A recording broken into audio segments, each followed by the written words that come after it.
showroom Tunisia Bene House vous offre des matériaux de construction de marque européenne fabriqués par 15 sociétés tunisiennes. Tunisia Bene House est situé à Cotonou, Kaboma, immeuble Amani. Pour tout renseignement, contactez le +229 01 21 31 61 58. Avec votre showroom Tunisia Bene House, proposez et construisez la maison de vos rêves à un prix imbattable.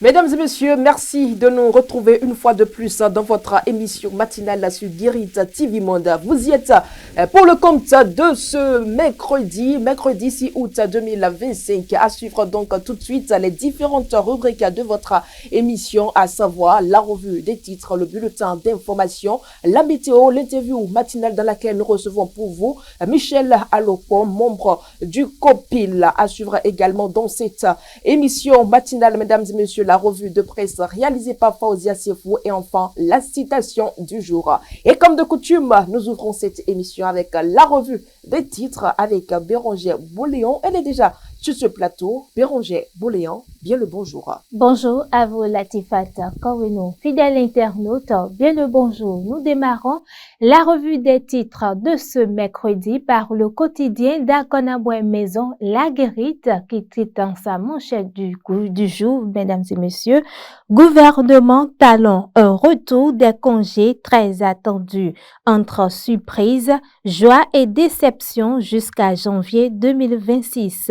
Tournoi de Maracana à Sakete, Aruna Lawani galvanise la jeunesse à cette FC sacré. À sa fausse manchette, on lit Côte d'Ivoire, Blé Goudé, un apôtre de la paix. La paix n'est pas une faiblesse, c'est une force, affirme le leader du COJEP. À l'oreille du quotidien Maison La Guérite, on lit lancement du tournoi Onisof. Dr Sofiat Onifade Baba Moussa fédère la jeunesse autour des valeurs sportives. Adjache News à présent titre Audit du fichier électoral, les conclusions et recommandations des experts disponibles. Relations, agents, parlement et députés, les bonnes attitudes à avoir selon Adrien Sodoquin. Le quotidien Adjache News, toujours à sa une, on lit audience à l'Assemblée nationale, le président Vlavonou échange avec des neurochirurgiens béninois. Préparatifs des élections générales de 2026, la Sénat fait le point avec les ministères et institutions. Développement agricole, la DTAVN fait le point et trace les perspectives pour les filières prioritaires. Tournée politique à Porto Novo, Boniaï mobilise les militants LD de l'UEME. Le quotidien Bénin intelligent du jour titre fin du festival des masques à Porto Novo, l'édition de la transmission Gracien Arouamenou affirme, je cite, c'est ensemble qu'on éclaircira l'encyclopédie du FA, fin de citation. La nouvelle tribune titre élection législative de 2026, le seuil des 20% continue de diviser la classe politique. Le quotidien La Boussole du jour titre en sa manchette proposition de loi d'amnistie à l'Assemblée nationale. L'opposition tend la main à la majorité. Les démocrates optent pour une nouvelle mouture consensuelle avec les forces politiques du Parlement. Audit du fichier électoral, les experts livrent leurs conclusions, titre le quotidien Le Patriote. Audit du fichier électoral, satisfecit et suggestion des experts, s'exclame le quotidien L'Informateur. La Nation placade harmonisation du processus électoral de 2026. La Sénat échange avec les institutions. Matin libre du jour-titre. Fondation Move Africa Bénin, un engagement social exemplaire au service de la solidarité. Le potentiel de son côté titre. Après le 1er août, Talon et son gouvernement en congé. Et c'est tout ce qu'il faut retenir de la revue des titres de ce mercredi 6 août 2025. Merci à vous, Bérangère Boléon. On n'a pas terminé avec vous. On vous retrouve tout de suite dans le bulletin d'information.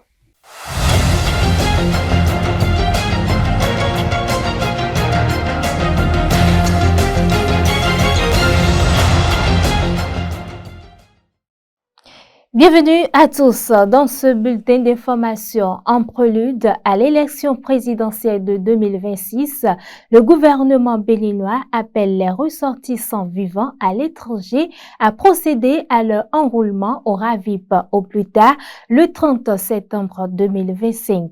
Objectif, permettre à la diaspora de participer au scrutin à venir. Ceci est un appel du ministère des Affaires étrangères en collaboration avec l'Agence nationale d'identification des personnes ANIP. Il vise à actualiser la base de données des citoyens béninois de la diaspora et de garantir leur inscription sur la liste électorale. Les représentations diplomatiques et consulaires sont mobilisées pour accompagner les Béninois résidant à l'extérieur dans cette démarche. L'Observatoire de la déontologie et de l'éthique dans les médias, ODEM, a officiellement remis à la HAC, la Haute Autorité de l'Audiovisuel et de la Communication, ce lundi 4 août 2025, le nouveau code de déontologie et d'éthique dans les médias, CDEM. La cérémonie s'est tenue au siège de l'institution à Cotonou. Au total, 200 exemplaires de ce document actualisé ont été remis à la HAC. Ce geste symbolique marque une avancée majeure dans la quête d'un journalisme responsable adapté aux réalités numériques actuelles. Lors de la remise, le président de l'ODEM, Ulrich Rotonji, a souligné l'importance de ce document pour l'avenir du journalisme béninois. Il a invité des professionnels des médias à s'en approprier pour améliorer la qualité de l'information. Le secrétaire général de la HAC, François Aoudo, a salué l'initiative et a félicité les initiateurs. Ce nouveau code se veut plus complet et plus adapté. Il passe de 26 à 33 articles répartis entre 25 devoirs et 8 droits du journaliste. Au micro de Ansem Orisha et de Modeste Adanzeto, Firmin Bécan, vice-président de l'ODEM, a évoqué le contexte de la révision du code, les démarches menées et les nouvelles dispositions incluses. Suivons-le. Dans ce nouveau code, il y a un glossaire qui définit désormais les thèmes comme sûreté de l'État, vie privée, détresse émotionnelle, désinformation, malinformation. On a défini tout ça là, si bien que l'acteur des médias, le journaliste aujourd'hui qui veut produire une émission ou produire un article n'a plus trop de soucis à se faire lorsqu'il a le code à portée de main. Et il va savoir quel domaine il veut aborder. Et cette petite définition, mais qui posait de sérieux problèmes, ne vont plus lui constituer d'handicap, de barrage. En termes d'innovation, nous pouvons également dire que le nouveau code a mis un accent particulier sur la gravité de la désinformation, de la mésinformation, de la malinformation, comme je le disais tout à l'heure. Dans le nouveau code, nous avons une partie qui est consacrée aux directives, qui sont en quelque sorte des recommandations que l'ODEM a eu à faire à l'endroit des politiques, des acteurs de la société civile et des acteurs des médias eux-mêmes. Le nouveau code a insisté également sur la confraternité. Là, je fais recours à l'article 17. Nous devons, d'après le nouveau code, se donner désormais la main en tant que journalistes professionnels des médias pour ne pas se laisser aux manipulations des politiques. Le nouveau code a mis un accent particulier sur nos confrères qui se retrouvent en position d'attaché de presse ou de chargé de mission ou de commis. Et quand ils s'y trouvent, nous saluons, nous applaudissons, nous les félicitons, mais ils perdent tout avantage lié à la carte de presse désormais, quand ils sont à cette mission, puisqu'ils ne sont plus véritablement journalistes. Quand ils vont quitter la mission, ils vont retrouver leur maison en bonne et due forme et ils redeviennent journalistes. Le nouveau code a mis le doigt sur un sujet spécial qui a fait de débats houleux, à savoir la question des perdièmes. Le nouveau code demande aujourd'hui que le journaliste ne soit plus instrumentalisé, humilié, avili sur le lieu de reportage. Également sur le lieu de reportage, le nouveau code a prévu des dispositions qui protègent davantage le journaliste. Cela implique que le journaliste va mieux se porter. Le journaliste va mieux se porter parce que quand vous prenez les 33 articles dont j'ai parlé tout à l'heure sur toute la ligne, à travers même les devoirs, il y a beaucoup de choses qui protègent le journaliste. Donc, l'acteur des médias que nous sommes, nous allons mieux nous sentir. Avec ce nouveau code, je pense que c'est pour le bien des journalistes. Les conclusions tant attendues de l'audit du fichier électoral béninois ont été dévoilées ce mardi à Cotonou. Conduite par 4 experts internationaux, cette mission commanditée par le comité de pilotage COPIL a permis d'évaluer la qualité et la fiabilité du registre électoral national dans la perspective des élections générales de 2026.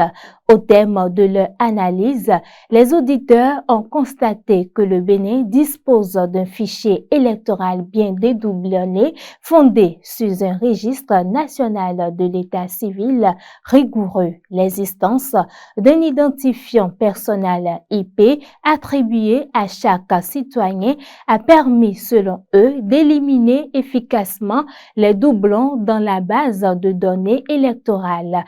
Les mécanismes de contrôle et de détention et de détection, j'y arrive, mis en place par l'Agence nationale d'identification des personnes ANIP sont jugés efficaces, sécurisés et conformes aux standards internationaux. Toutefois, les experts ont émis une réserve majeure concernant la prise en compte des nouveaux majeurs. À ce jour, la loi électorale retient la date du premier scrutin de l'année électorale comme référence d'âge, ce qui exclut les citoyens qui atteignent 18 ans entre ce scrutin et les suivants, notamment lors des années à l'élection multiple. Pour y remédier, il recommande de prendre la date de chaque élection comme référence pour déterminer l'éligibilité des électeurs, ce qui suppose la création de listes électorales dynamiques adaptées à chaque type de scrutin. Sur un autre volet, mesdames et messieurs, les cours de vacances ont repris dans plusieurs établissements scolaires. Lancés dans certains établissements dès la dernière semaine de juillet et dans d'autres au début du mois d'août, ces cours de soutien vise à préparer les élèves à la prochaine rentrée académique. Objectif, renforcer les acquis, combler les lacunes. Notre équipe s'est rendue sur le terrain pour constater l'effectivité de ces séances. Reportage. Ces élèves du cours primaire et du cours secondaire ont démarré il y a quelques jours les cours de vacances. C'est une manière pour eux d'occuper la matinée de leur période de repos, mais aussi d'acquérir de nouvelles connaissances. Je sais que les cours de vacances vont me permettre à développer mon niveau parce que j'ai besoin de certains niveaux, certaines appréciations du prof. J'ai choisi de faire les cours de vacances pour pouvoir être prête l'année prochaine pour savoir mieux ce qui va m'attendre.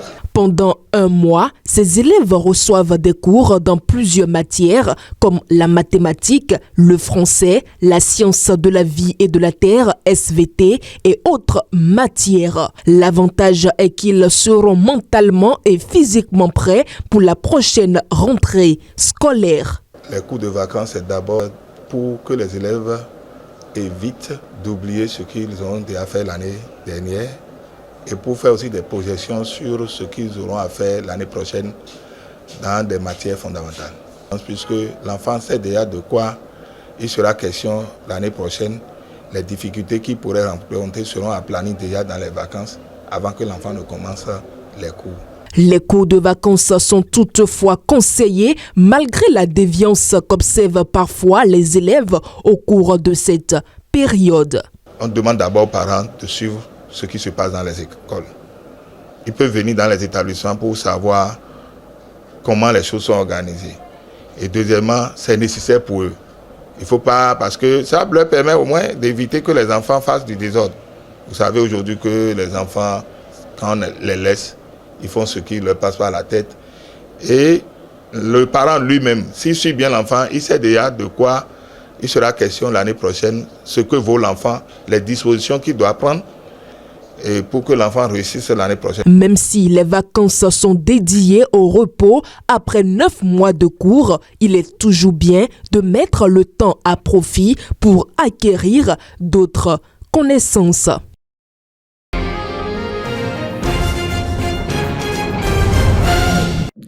Hors de nos frontières, le Conseil constitutionnel a rejeté ce mardi 5 août le recours de Maurice Kamto, le considérant comme, je cite, non fondé. Fin de citation. Le candidat du Manidem et principal opposant du président Paul Biya ne pourra donc pas prendre part à l'élection présidentielle du 12 octobre 2025. Voici les précisions. Pour Maurice Kamto, la sanction est tombée tel un coup péré. Le candidat du Manidem ne prendra pas part à l'élection présidentielle du 12 octobre 2025 au Cameroun. Son recours devant les juges du Conseil constitutionnel a été rejeté ce mardi 5 août. L'instance a confirmé la première invalidation prononcée le 26 juillet 2025 par le Conseil électoral. Cette sanction est définitive, les décisions du Conseil constitutionnel n'étant susceptibles d'un recours. C'est l'épilogue d'un long feuilleton entamé depuis 1 an sur les moyens dont disposait l'ancien président du MRC, Mouvement pour la reconnaissance du Cameroun, pour soutenir son ambition pour cette présidentielle de 2025, explique un correspondant à Yaoundé. Maurice Kamto, dans un premier temps, soutenait que son parti d'alors, le MRC, remplissait toutes les conditions pour l'investir comme candidat malgré le boycott des élections municipales et législatives de 2020 et en dépit du fait qu'il ne disposait pas d'élus. Mais face à la menace persistante d'une invalidation sous la bannière du MRC avancée régulièrement par le ministère de l'administration territoriale, Maurice Kamto a fait appel courant juillet 2025 au Manidem pour porter sa candidature. Une démarche qui a été aussitôt contrariée par une autre candidature émanant de la même formation politique. Le Manidem s'est ainsi retrouvé avec 2 candidatures, ce que proscrit la loi électorale. L'instance plaidoyer effectuée ce lundi 4 août devant les membres du Conseil constitutionnel appel par Maurice Kamto et ses avocats pour tenter de sauver sa candidature n'a pas suffi. Il sera donc absent de l'élection présidentielle. Autre information hors de nos frontières, aux États-Unis, à partir du 20 août, en principe, vont mettre en place un projet pilote d'une durée de 12 mois dans le cadre de leur politique de lutte contre l'immigration illégale. Les demandeurs de visa devront verser une caution pouvant atteindre 15 000 $, soit environ 14 000 €. Cette mesure fait partie des initiatives lancées sous l'administration Trump. La liste précise des pays concernés ne sera publiée au lancement du programme, mais de nombreux pays africains sont déjà dans le viseur. Dans ce contexte, le département d'État américain précise que les pays concernés par la nouvelle caution sont ceux dont les ressortissants présentent des taux élevés de dépassement de la durée de séjour autorisée ou ceux pour lesquels les informations de contrôle et de vérification sont jugées insuffisantes, des critères laissés à l'appréciation des agents consulaires. En Afrique, l'Angola, le Liban, la Mauritanie, la Sierra Leone, le Nigeria, le Cap-Vert ou encore le Burkina Faso pourraient être concernés. Ces pays présentaient en 2023 des taux de dépassement de visa supérieurs à 10%. Les ressortissants de ces pays devront bientôt verser une caution de 5 000, 10 000 ou 15 000 $, soit environ 4 600 €, 200 € ou 13 800 € lors de leur demande de visa, qu'il s'agisse de tourisme ou d'affaires. Ce dépôt de garantie sera remboursé si le visa est refusé ou si le demandeur respecte les conditions de séjour. Retour dans le pays d'origine dans les délais non-emploi sur place. Selon les autorités américaines, environ 6 000 personnes auraient dépassé la durée légale de séjour aux États-Unis en 2023. Et pour terminer, en Guinée, l'opposition dénonce l'utilisation des moyens de l'État pour la campagne du oui au référendum sur le projet de nouvelle constitution. Dans un décret lu le lundi 4 août, le président de la transition a convoqué le corps électoral pour le 21 septembre 2025, ce qui entérine la date du référendum plusieurs fois repoussée depuis la prise du pouvoir par Mamadi Doumbouya en 2021. Dans cette perspective, le gouvernement a entamé une campagne de vulgarisation du contenu de ce projet depuis quelques semaines partout en Guinée. Mais cet exercice de vulgarisation suscite la polémique. C'est la fin de ce bulletin d'information. Merci à vous, Bérangère Bollé. On vous retrouve demain avec d'autres actualités. Mesdames et messieurs, nous poursuivons à l'instant avec la météo du jour.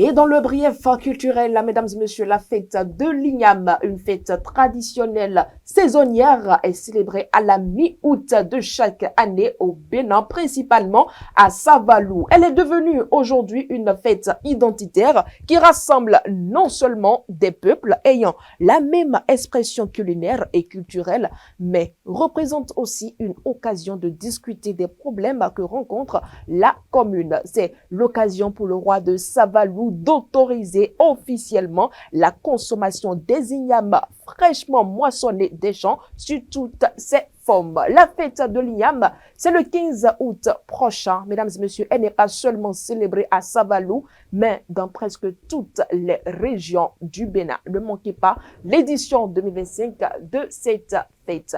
Nous poursuivons, mesdames et messieurs, tout juste après cette virgule publicitaire. Vous organisez un mariage, un anniversaire, un baptême, un séminaire, un spectacle, un meeting politique ou tout autre événement, Guérit TV Monde vous propose un service de sonorisation professionnelle de meilleure qualité. Pour plus d'informations, contactez-nous au +229 91 19 10 10. Guérit TV Monde, le leader des Web TV.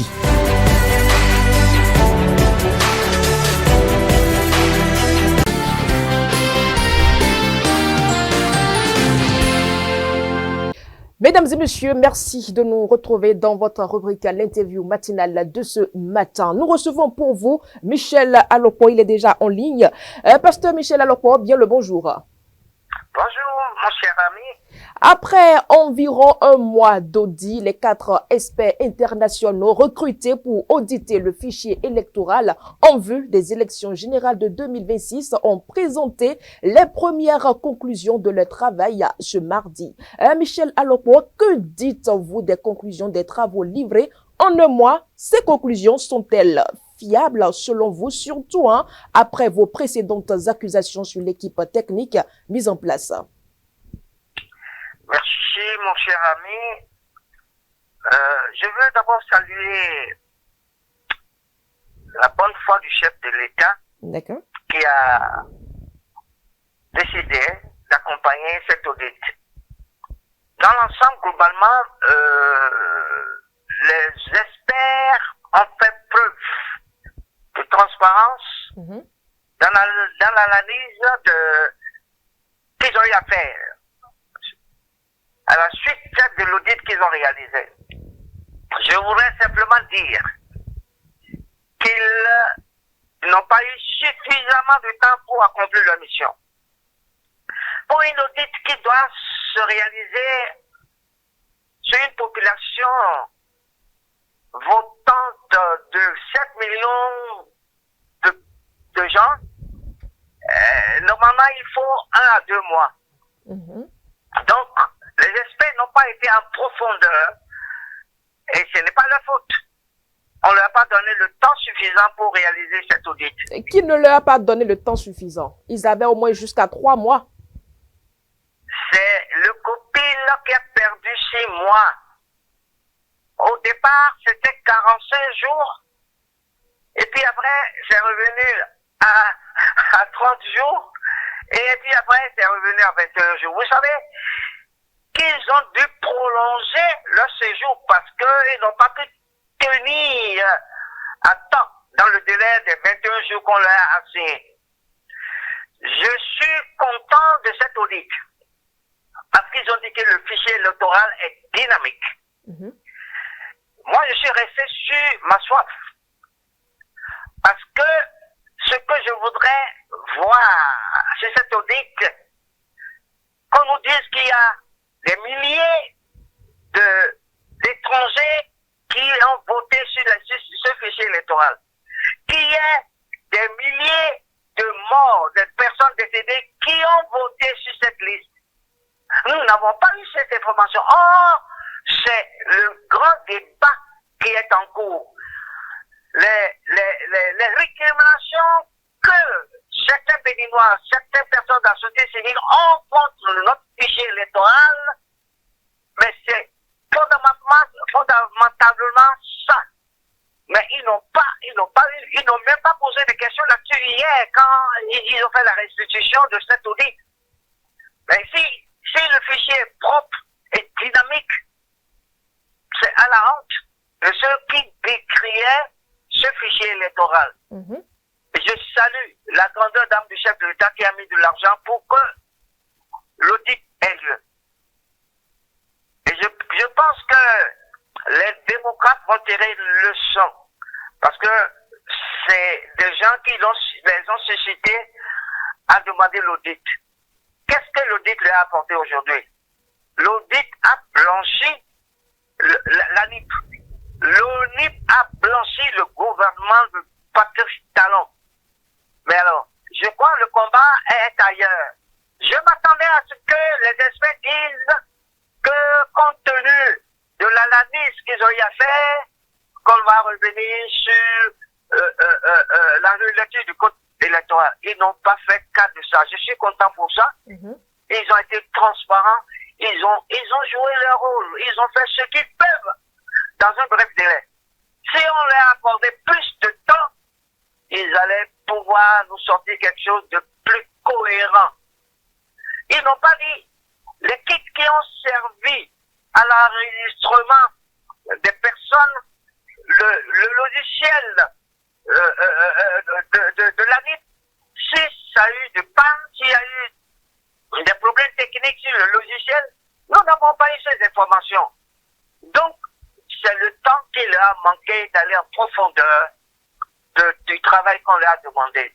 Je pense que notre démocratie avance et je vais saluer le chef de l'État, Patrice Talon, pour avoir ordonné cet audit, malgré que certaines parties de la mouvance, les 4 parties de la mouvance n'ont pas accompagné l'audit, vous le savez. Ouais. C'est seulement l'opposition, nos amis de la société civile et les démocrates. Ouais. Donc, on donne raison aux mouvanciers, ceux qui n'ont pas participé, puisqu'il y avait une audit qui était déjà décrétée en 2022, et ça n'a pas pu aboutir. Ce que cherche mon ami Elias en demandant l'audit, il a eu. Parce que c'est lui qui fait passer des messages des autres pays, le rapport d'audit des autres pays, qui fait cas de nombreux dysfonctionnements des personnes âgées qui ont voté, des doublons, plein de choses. Ils s'attendaient à voir ça sur le rapport de l'audit. Le Bénin est sorti victorieux et grandi. Et les experts ont dit que c'est le fichier le plus fiable en Afrique. Mais alors, qu'est-ce qu'on cherche? Notre démocratie avance. Et je crois que les mauvaises langues doivent pouvoir boucler leur bouche à partir de cet instant. Et nous devons avancer. Et le fichier électoral, ils l'ont dit. Le fichier électoral peut conduire aux prochaines élections parce que beaucoup d'amis de la société civile se posent la question. Est-ce qu'avec ce fichier qu'on a qualifié de dynamique, est-ce qu'on peut aller encore aux élections avec ça? Moi, j'étais un peu éclairé par rapport à ça. Nos amis sont venus, ils ont audité le fichier, ils ont donné le rapport, ils ont donné l'appréciation sur l'ANIP. Le directeur de l'ANIP, il faut qu'on le décore. Tous les directeurs de l'ANIP, ils ont fait du travail, ils ont anticipé. Ils ont anticipé sur l'audit. Tout ce qui se fait aujourd'hui à l'ANIP, toutes les recommandations qui ont été formulées par les experts sont en cours à l'ANIP depuis des mois. Est-ce que nous ne pouvons pas acclamer notre démocratie? Est-ce que nous ne pouvons pas féliciter nos amis de l'ANIP qui ont fait du bon travail, du travail propre? Michel Aloko, ils les ont félicités. En conclusion, est-ce qu'on peut dire que les résultats de l'audit sont fiables? Bien sûr. Parce que en fonction du temps qu'ils ont eu à réaliser cet audit, l'audit est fiable à 100%. Les experts l'ont martelé hier. Dans leur rapport, ils l'ont dit. Le fichier est dynamique. L'audit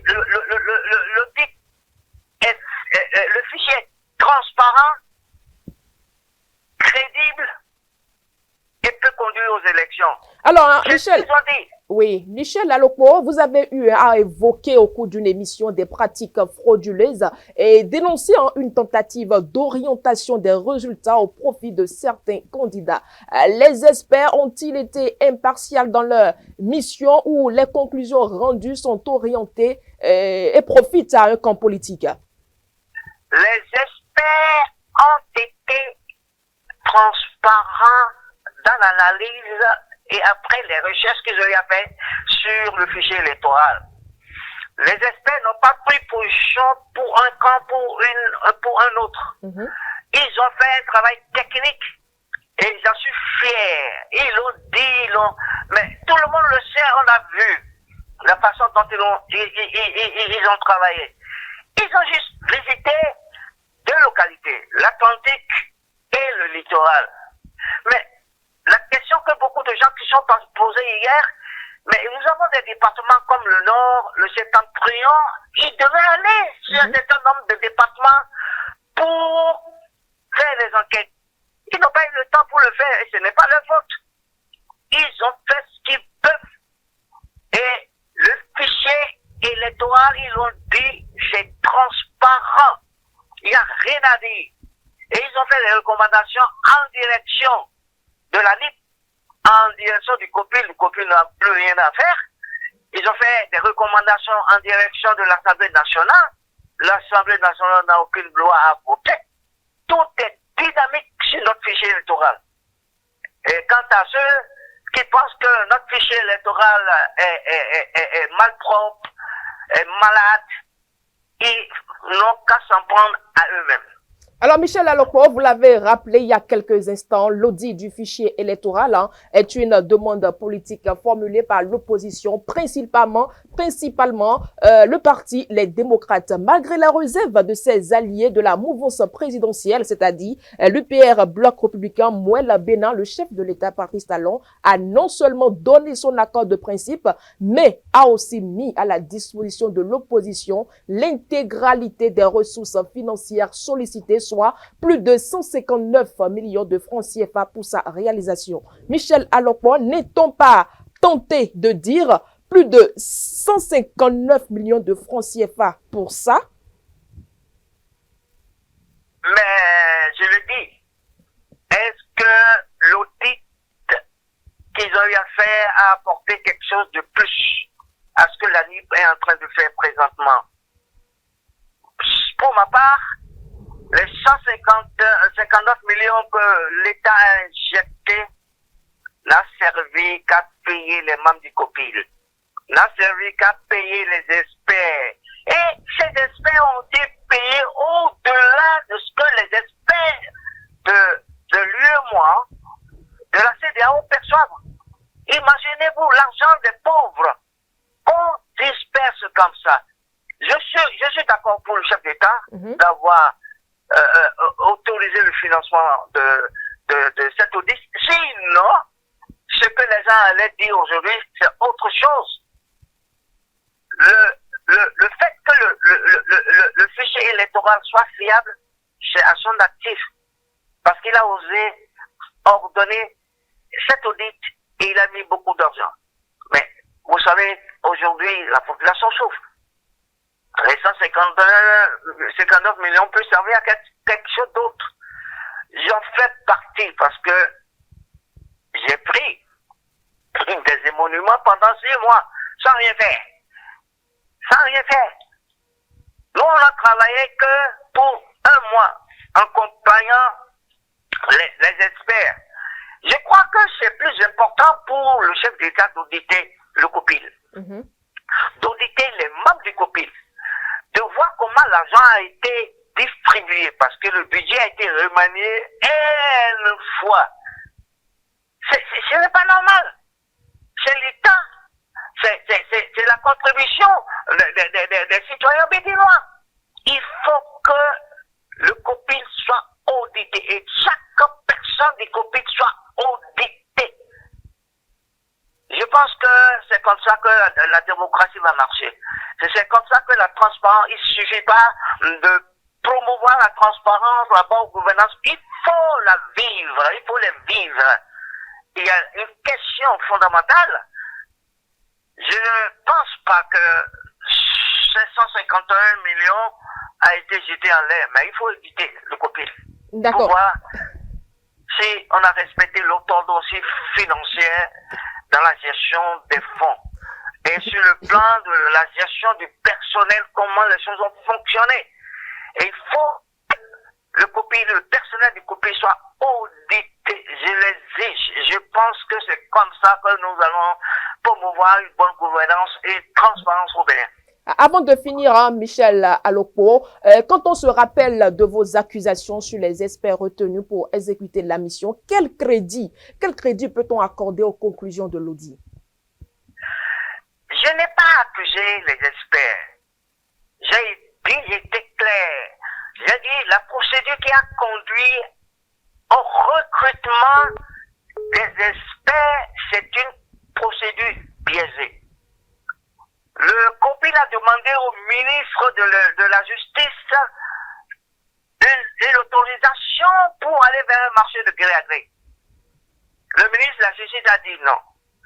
Le COPI a demandé à l'autorité de régulation du marché public d'avoir une dérogation par rapport au principe de fonctionnement des règles de passation de marché.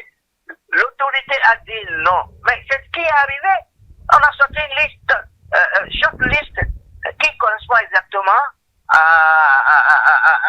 au nom des experts qui ont été recrutés. Mais ça n'a pas empêché l'audit d'aller jusqu'à son terme. Ça n'a pas joué sur la qualité des experts. Ils ont joué leur rôle, ils ont fait preuve d'impartialité, de transparence dans tout ce qu'ils ont eu à faire. Et ils ont à un moment donné été influencés par certaines personnes du COPI, mais ils ont tenu ferme, ils ont resté égaux à eux-mêmes. Ça, je les félicite. Il faut que le chef d'État leur donne une lettre de félicitations parce qu'ils ont sauvé la démocratie. Nous sommes pratiquement à la fin de cet entretien. Michel Alokpo, votre mot de fin, j'y arrive. Mon mot de fin, je vais saluer tous les membres des experts qui ont travaillé sur le fichier électoral. Et je peux leur dire qu'ils ont fait un bon boulot. Je vais remercier le chef de l'État qui a apporté son soutien et qui a autorisé l'audit. Et si l'audit n'était pas autorisé, on va accuser le chef d'État. On va dire non, il ne veut pas la transparence pour les élections qui s'annoncent. Je vais annoncer aux populations que notre pays va étonner le monde par rapport aux élections qui s'annoncent. Les craintes des Béninois, je ferai en sorte que ces craintes soient bannies. Craintes par rapport aux élections, craintes par rapport aux 20% que les partis politiques doivent réunir. Je pense que Dieu a la solution.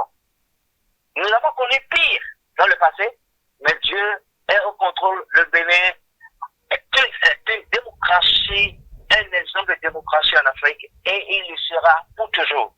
Je vous remercie. Merci à vous, Michel Alokpo. Vous êtes membre du COPIL. Merci pour votre disponibilité et très bonne journée à vous. Merci beaucoup, mon cher ami. Mesdames et messieurs, nous poursuivons cette émission. On se retrouve tout juste après la pause publicitaire.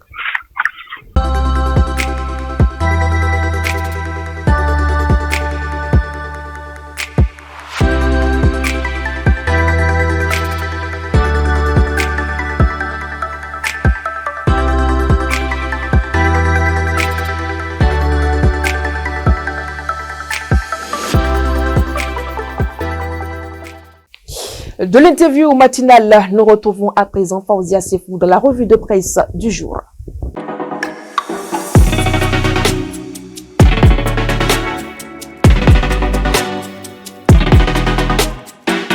Amis de la revue de presse, bonjour. Nous ouvrons cette revue de presse de ce mercredi 6 août par une nouvelle du Palais de la Marina. Le potentiel, l'informateur et la guérite nous apprennent que le gouvernement du président Patrice Talon est en congé. Selon le potentiel, le président Patrice Talon et son gouvernement ont entamé depuis vendredi 1er août leurs vacances. Il s'agit d'une traditionnelle période de congé visant à permettre aux ministres de se ressourcer avant la reprise des activités prévues pour le 1er septembre. Ces vacances gouvernementales instaurées en 2016 sont devenues un rituel annuel, informe le Canard. Au-delà des vacances, la guérite est allée plus loin dans son analyse en nous présentant les nombreuses missions qui qui attendent le président et son gouvernement après ses vacances. Ainsi, le journal affiche « Gouvernement Talon, un retour des congés très attendu ». Entre surprise, joie et déception jusqu'en janvier 2026. En détail, on retient que le gouvernement béninois conduit par le président Patrice Talon a entamé sa période de congé le 1er août 2025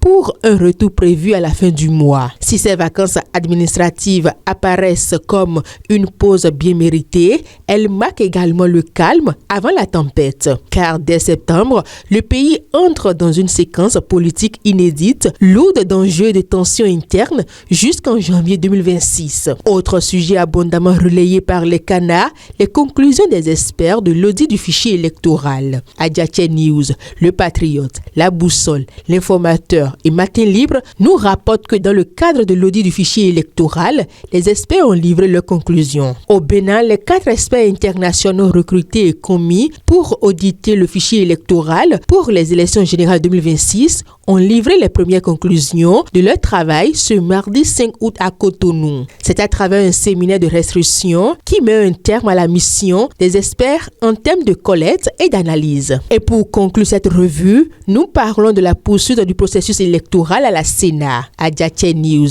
Bénin Intelligent et La Nation nous apprennent que pour l'harmonisation du processus électoral de 2026, la Sénat échange avec les institutions. Selon le quotidien du service public, à 5 mois des élections générales 2026, la commission électorale autonome Sénat a réuni les représentants des ministères et institutions impliquées pour passer en revue l'état d'avancement du processus électoral, recueillir les préoccupations des différentes parties prenantes et renforcer la coordination entre acteurs clés. Léontine Adossou Davo, rapporteur de la Sénat, a révélé l'importance que ces acteurs institutionnels accordent à ce qu'elle a qualifié de défi essentiel pour la démocratie. Les institutions et les ministères jouent un rôle primordial dans la mise en œuvre des politiques et des lois qui régissent les élections. Nous souhaitons que dans leur diversité et dans leur mission, la collaboration avec chaque instance soit déterminante pour garantir des élections libres et transparentes. Ainsi prend fin cette revue. Merci pour l'attention. À demain. Et comme annoncé au début de cette émission, mesdames et messieurs, nous voici donc à la dernière étape de votre émission matinale, la citation du jour. Chers amis internautes, là où vous cultivez votre passion avec rigueur, soyez sûrs d'une chose, la moisson finira toujours par surpasser les semences. Merci d'avoir été des nôtres. Excellente journée à tous et à demain.